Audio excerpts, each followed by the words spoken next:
What's good, YouTube? It's Showtime Matthew here, and today we're reacting to how Red became the very best like no one ever was. Alright, before we had Ash Ketchum, we had Red.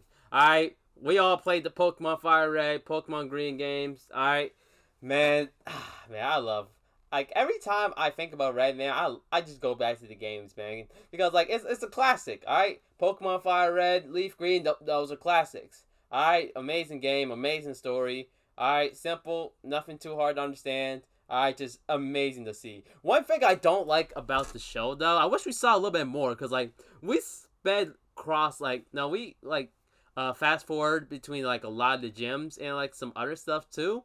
Alright, like, I really wish that we saw a little bit more. Alright, like, we didn't, like, speed through a lot of the gyms, but as a whole, it's still pretty fun to watch. Alright, but yeah, this is from Brandon DTM, and yeah, let's go right into it. I bet. So the scene opens up and we see Red and Blue linking up at Professor Oak's lab. They get handed their Pokédexes to help him complete his research. Oh, yeah, who calls their kids Red and Blue?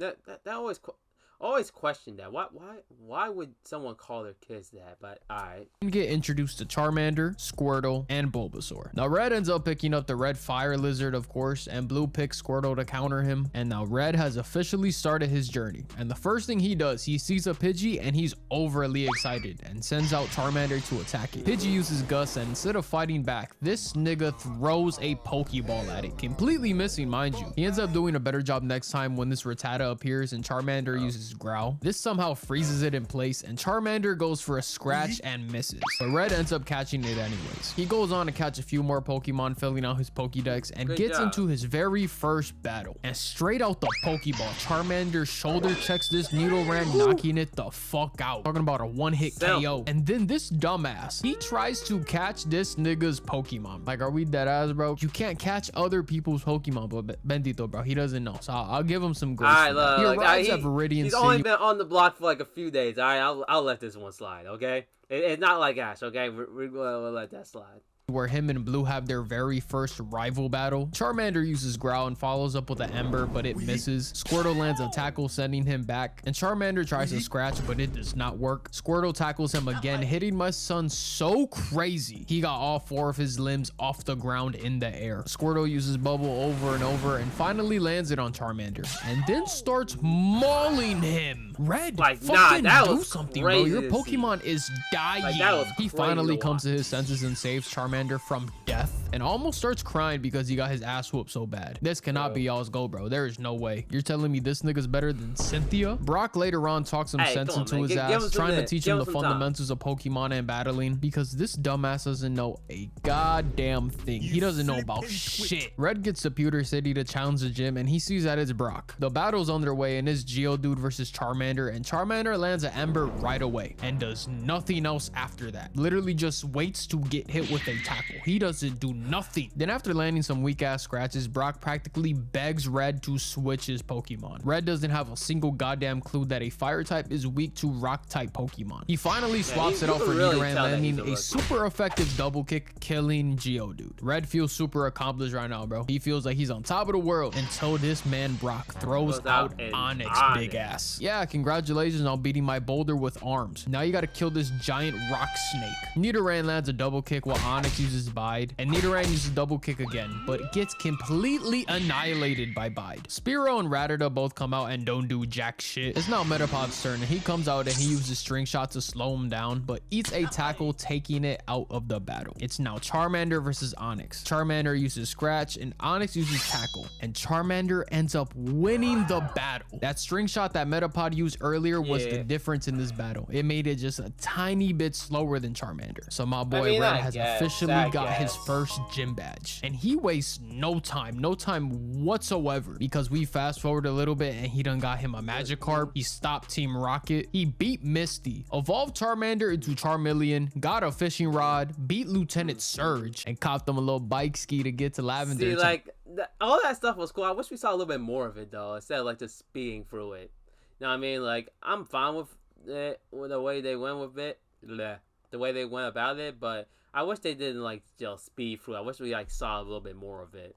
And if y'all know anything about Lavender Town from the games, you know shit's about to get real depressing real quick. Red's in town and he goes to the Pokemon Center to heal up when the nurse at the Pokemon Center tells him to go visit the Pokemon house before he goes to the Pokemon Tower. So Red gets to the Pokemon house and we see all the abandoned Pokemon. And then we see this baby Cubone who is mad as hell. This nigga's mad at the entire world. And we then get the backstory about Marowak dying at the hands of Team Rocket, and it's just real sad, man. This is the very first time in Pokemon history that we learn about a Pokemon death. I had no clue that could even happen in this universe. Ma Dukes really put her life on the line for her baby, man. That's real shit right there, eh? I'm a Marowak, you a real one. And then we see Marowak in fucking Mr. Fuji's eyes crying, bro. Holy shit, man. So was Big Team Rocket K over here. We only fuck with Jesse and James. Everybody else could eat a dick. Giovanni, nigga, I'm on your ass. I want your head on a fucking spear. We then learn that one thing about Giovanni is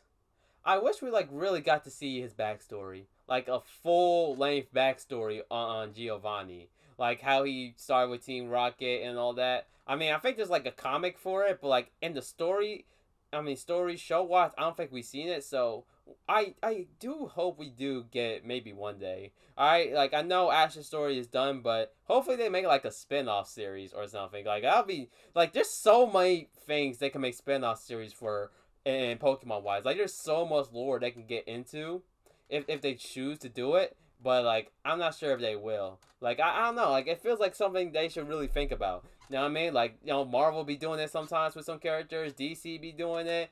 There's some animes that also do it. I really wish like Pokemon like really had more chances to like really explore their lore, or like more lore about like previous champions. Like we could talk about the first Pokemon champion ever. Like there's so many potential storylines they can make shit about, but like it just hasn't happened. So like it's just an idea. You know what I mean? Like, or who had like, or like the first Mega Evolution, they could like make some more stories about that. Like there's so much they can really do if they really choose to. Team Rocket made the Pokemon Tower their base, just causing havoc all over Lavender Town. And then Mr. Fuji gets kidnapped by them. Now everybody in the town is scared as hell. They're scared shitless. Nobody has the fucking balls to go save Mr. Fuji, except for my dog Red. He don't even live here. He just came like 10 minutes ago, and he's ready to put his life on the line for Mr. Fuji, a man he's never met before. Blue ends up overhearing this with his nosy ass, and he plans to save Fuji before Red just to be a dick. And when he gets to the tower, he runs into the ghost, and he goes running into Red. Blue was scared shitless, and he wants to run away like a hoe, but my son Red wants to stay and fight, so he sends out Charmeleon. But we then cut to the Pokemon house, and Cubone is going crazy. He's spazzing out trying to break free, and he escapes going into the Pokemon Tower. Blue ends up throwing Red the ghost goggles, and he sees that it's Marowak, Cubone's mother. The spirit of her is haunting this place because Team Rocket runs it. Cubone ends up reuniting with its mom, and its spirit can now go to Pokemon heaven. Red then fights some Team Rocket grunts, sending out Jolteon, who lands a thunderbolt killing Coughing. Team Rocket ends up leaving a tower, and Mr. Fuji is saved. Now because Red saved Mr. Fuji from getting his ass whooped, he ends up giving him the Pokeflute for Snorlax and some Mega Stones. Red is now on his way to Celadon City, where he beats Erica very easily, getting probably the most swaggiest gym badge in the entire franchise. I ain't gonna lie, that's my favorite one. I'm dead ass staring at it right now on my desk. That shit looks so tough. Red ends up having a little run-in with Giovanni, the Team Rocket boss. He then uses the Pokeflute on Snorlax, which he then catches, gets gifted a Super Rod, defeats Koga in Fuchsia City, and finally evolves Charmeleon into Charizard. Now once he arrives in Saffron City, him and Blue save this poor lady from this pervy ass Team Rocket grunt, and we then learn they were harassing her for the Master Ball. Turns out she works for the company that produces the Ultra Ball, so it makes complete sense. Red and Blue then come up with this master plan to stop Team Rocket. Blue is gonna take this lady to Celadon City to contact the police, and Red is gonna bum rush Team Rocket and fuck this shit up. Sounds pretty easy to me. Red free. Like that's still crazy to think about. Like Red literally just solo squatted the entirety of Team Rocket. I mean that's still just something crazy to think about. All right, like, all the Pokemon and all the workers being held hostage. 10-year-old pull up to your spot and like absolutely take it over is honestly insane. And gets gifted a free Lapras. So he busts into the rooms to save the company president, and Giovanni is pissed, bro. This nigga's mad as hell. Lil bro ruined his entire plan to get the Master Ball, so he challenges him to a battle, and it's Charizard versus Nidoqueen in this little ass office, bro. Yeah. This might be an 8x8 room. You got these two big fat ass Pokemon in this low ass room trying to duke it out. Gang, come on, bro. We can't take this shit outside. We can't go onto the roof or something. Nidoqueen uses double kick, sending Charizard back, and they both meet in the middle with a Surf Flamethrower collision. And just like that, the battle is over. Giovanni done got Red and Charizard laid out cold, bro. Did him bogus as hell. This is a child, mind you. Giovanni just put hands and feet on an 11-year-old child. This old ass nigga's really beefing with minors, bro. He want to be Mr. Mosby so bad. So he leaves in his helicopter and Red is forced to hold that L. He goes on to beat Sabrina, getting his 6th gym badge. Beating the Pokemon Dojo Karate Master, goes to Cinnabar Island where he beats Blaine, and he's on his way to Viridian City again to fight the gym leader. Now Red overhears that the gym leader's a ground type, so he comes prepared. So when Red gets to Viridian City, he finds out Blue has already won. Oh wow, the nigga with a Blastoise beat the ground type gym. Shocker. It's whatever, you know what I'm saying? Red gets inside the gym and peeps Giovanni is the gym leader, and my son is mad. He's mad as hell. And Giovanni says, fuck all the formalities. I'm not fighting you as a gym leader. I'm fighting you as the boss of Team Rocket, and brings out 2 Ultra Balls. He sends out Rhyhorn and Red sends out Victory Bell, finally learning type advantages, bro. Thank God. But he did this shit for no reason, because even with the type advantage on his side, Victory Bell gets fucking clobbered by Horn Attack. He gets done the craziest way. He's forever gonna have a hole in his chest like Rin. Red then sends in Kabutops. Yeah, I ain't gonna lie. Oh, hold on. I thought about it. Type advantage on his side. Victory Bell gets fucking clobbered by. Like, look at that. Nah, that's crazy. Like, I don't care. I think that Victory Bell dead. I don't think he breathing the same way, or at least like he got some serious injury. Like, look at that. Oh, like that's a crazy ass attack, man. Like, how? Like, there's no way that Victory Bell's the same, man. He gotta have some sort of like permanent injury. Horn Attack. He gets done the craziest way. He's forever gonna have a hole in his chest like. I mean, like, notice how we never saw it again. Like, notice that. Like, we never saw that Victory Bell again. And Red then sends in Kabutops, the water type Pokemon, and he gets his fucking ass whooped too, because we get a slash takedown collision in the middle, and both Pokemon take damage. And Kabutops uses Hydro Pump, and it gets completely canceled out by Thunderbolt like nothing. Red then sends out Snorlax, and it apparently shoots out Hyper Beam from its eyes. I could have sworn every single time I've seen a Hyper Beam it's been out of the Pokemon's mouth, but okay. Anyways, Rhyhorn dodges and uses Horn Drill, one-shotting Snorlax, a defensive tank. His physical defense stat is through the roof. That's what he's known for, and he got one-shotted. Next up is Jolteon, which is just stupid as hell. Like, even if it was like super like high level, still it makes no sense how that Snorlax got one tap by a horn. Jolteon uses double kick and Rhyhorn counters with Thunderbolt, and it cooks it with its own typing. Bro, what the hell? How did he do that? Thinking, Red? It's whatever, like, bro. Red sends out Hitmonlee, who finally lands a hit with Rolling Kick, but he gets hit with Horn Attack. They both land hits on each other with High Jump Kick and Takedown. Shit, Rhyhorn a little more with recoil damage, and they meet in the middle with a Mega Kick Horn Drill collision, taking each other out of the battle. It only took Red 5 Pokemon to kill one of Giovanni's. Red sends out Charizard, and he got Giovanni reevaluating his entire life right now. This old ass man is having an epiphany in the middle of a battle, bro. I'm weak as hell. He then sends out Rhydon, and they both land mega punches on each other. Then Charizard whiffs a Mega Kick and gets whammed on with Fury Attack. Did his ass bogus as hell, bro. Hit him with a MKX combo. Now Charizard is basically on its last leg, and only one thing can save him now: the power of plot armor. And that's exactly what happens right here. Rhydon goes for a Horn Drill, but Charizard sidesteps and grabs this nigga, landing a seismic toss of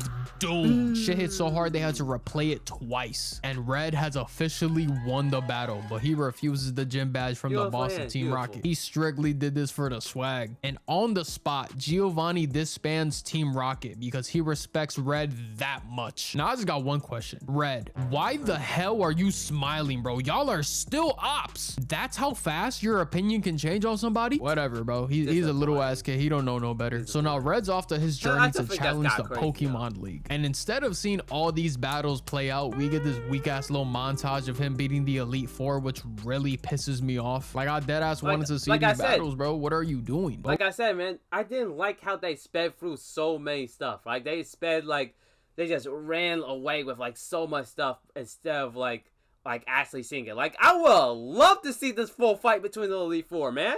Like I would love to see the full 5-on-5, 6-on-6, but nah, they just sped like right past it. Like they just walked right through it. I ain't like that. That's the one real complaint I have with this whole Origins thing. Whatever, bro. He beats Lance and now has to defeat the current champion, which he finds out is Blue. And they waste zero time getting into this one, bro. But we get this weak ass montage bullshit again, bro. Like what Another the hell? example. Like Like, damn, it why would have they- been nice why to are see they these speeding battles through all in this? real time. All I see is Blastoise tackling Jolteon into a concussion. Now it's time for the final battle. We got Charizard versus Blastoise. Charizard comes in with a Mega Punch, and this motherfucker just tanks it like ate that nothing. shit. Blastoise got a jaw made Like, of steel. like, It then ate uses that shit like Hydro a Pump, good landing meal. a hit on my dog, bringing it to red health. Charizard uses Fire Spin, then following up with a Fire Blast, bringing this fat turtle to its knees, and it faints. The battle is over just like I that. guess. 3 minutes into the episode, mind you, and the champion battle Oh, is yeah, 3 over. episodes Y'all can into just the battle, imagine the too. pure disgust on my face right now, bro. I'm genuinely upset. So after being champion for probably like 15 minutes, Blue finally realizes how much of a hoe he is. And shit, even his grandpa don't rock with him, because as soon as Red wins, Professor Oak pulls up instantly to congratulate him on being the champion instead of his grandson, mind you. But we don't give a damn about Blue. Is Blue K. And Oak brings Red into this room, and my son is forever in the Pokemon Hall of Fame now. But even though he became a champion, he said the job's not finished. He's still got work to do. He wants to continue and try to fill out the Pokédex, catching all kinds of Pokemon, even catching the legendary birds. Now Red comes back after completing the Pokédex to tell Oak, and he finds out Blue got his ass whooped by this mysterious Pokemon, number 150. So you know what that means. My son gotta go get back in that field. Job's not over, bro. He thought it was, but it's not over yet. So Red goes to Cerulean Cave, where he sees this demon, this absolute monstrosity that is Mewtwo, and he sends out Gang. Oh yeah, I think Brandon, I think he passed through like the part where they already what was it? Oh yeah, they teased Mewtwo and like his whole origin with the books, because like I'm pretty sure they talked about it in the show too. Yeah, they talked about it for like a little bit, talked about some mysterious lab made Pokemon. Yeah. And shit, it must have got packed up so quick, because the next cut we see is Articuno using Blizzard, but Mewtwo recovers and one-shots it. He then sends out Charizard, who uses Fire Blast, landing a hit, and it recovers again, then using Swift, knocking it out of the sky. Then Red has the brilliant idea to try and catch a 200-pound fire lizard. Gang, you could have died, but I guess that shows just how much he loves Pokemon, so I kind of respect it. Charizard then uses Slash, but Mewtwo blocks and hits him with an almighty push into the water. And out of nowhere, my son mega evolves, bro. Oh my god, he looks so swaggy. He looks like a fucking monster. Charizard then uses Fire Blast, got this nigga Mewtwo shook, and Red tries to catch it, but it just pisses him off even more. He fires off a few Swifts at Charizard, and we tank those. Man, that's easy right there. And Charizard fires back with a Swift of his own. Now Mewtwo is running for its life right now, just ducking and diving everything until it ends up getting hit. Charizard then uses Slash, and him and Mewtwo are throwing them hoes. I ain't gonna lie, they going crazy right now. They going back and forth when Charizard lands a Mega Punch from the depths of hell, completely rearranging bro's midsection. And then Red throws an Ultra Ball, and he catches it. And just like that, the big bad Mewtwo is down for the count. He goes back to Professor Oak to flex on Blue, and realizes that the only reason Mewtwo even exists is because it was made from a Pokemon named Mew, meaning the job is not over yet, bro. There's still one more Pokemon to catch, and the screen cuts to black. And yeah, that's the video, y'all. Hope y'all enjoyed. You know how to drop another banger for y'all real quick. And I just want to say one thing. I want to get my thoughts on this shit real quick. I absolutely love the concept of taking the games and making them into animes, like genuine good animes. I really think they should have been doing this for a while. I love the idea of it, but I absolutely hate the execution. I get skimming through some of the not so important events in the games, but skipping major battles, gang, bro, we can't be serious right now. We only saw 2 gym battles out of 8. Are you fucking kidding me, bro? That's the whole point of this. But okay, whatever, you know what I'm saying? Let's say they didn't want this shit to be 40 episodes or whatever. They could have done so much more if they like really sat down and like really thought about it. You skipped the entire Elite Four and the majority of the battle with Blue. Are you dead ass? Like what are we? Like they cut to like the last final fight to like really show to like really come back. Like, I am not like that. Doing? Why even do this shit if all we're gonna do is skip the major battles? Like, why even do it, bro? You just decided to do the whole story of Red and skip 85% of it. This shit makes zero sense at all, bro. It genuinely makes my blood boil. Because this should have been amazing, bro. This should have been generational. This should have started something awesome. All the other stories, we should have got them in this anime style. But we didn't, bro. This shit came out in 2013. It's 13 years later. Nothing has been done like this ever since. I don't know. They really dropped the ball. Can you imagine if Ufotable was able to do the story of Pokemon Platinum? Oh my god, bro. I'd fucking bust my that would pants. go crazy. That's That would really go what crazy. us Pokemon fans That would go deserve. so But crazy. nope, we got stuck with this shit. We are on the road to 400k subs, man. I just want to thank y'all for all the love and support you've shown on the channel already. Big shout out to my nephews over there at the Patreon. You know what I'm saying? I love y'all so much. Shout out to Adam Boy, Fernando, Playboy, Oscar, Max, and Tyra. Really appreciate y'all for showing love to the Patreon. You know what I'm saying? Big shout out to y'all. If you haven't tapped in with the Patreon already, go ahead and tap in with it. It's in the link in the description down below. You get a bunch of cool perks and shit, a lot of behind the scenes stuff. Alright, but yeah, a lot of things they could have done so much more. And the concept was a good idea. It's just how they executed it was the problem. They gave us 4 episodes and sped through like so many important moments. Like, if we had like more episodes and like was able to see these important fights, this could have been one of the best things they ever made. But instead, we got like 4. We just walked through like a lot of like all the big things. All right, like, I don't know, man. They could, and they never did this again either. Like, they did this for Red, but they could have done this for Hoenn. They could have did this for They could have did this for like the Hoenn region, the Ruby and Sapphire games. They could have done this for Platinum, like how Brandon said. Or they could have did this for Black and White too. That could have been something. Or you could have did for Kalos, Aloha. Like, there's so many possibilities they could have done. Ethan! Well, no, they did Ethan. I'm pretty sure they had, like, a few episodes with Ethan and, like, the anime. I think it was, like, I don't know, like, filler or some shit. Alright, but yeah, they could have did something with Ethan and, like, him fighting Red. Like, that could have been a follow-up series to this. Like, that's right there, and they just chose not to do it. Alright, like, that. They have so many things they could do, but, like, they're just choosing not to. Alright, so, yeah, that's the end of it. Alright, Red became the best, like, there's Alright, Red became the best that there's ever was, and went to the mountains waiting for somebody to challenge him. Alright, but, yeah, Brandon, yo, WVid, alright, and, yeah, alright, that's kind of it. Alright, WVid, Brandon, WVid.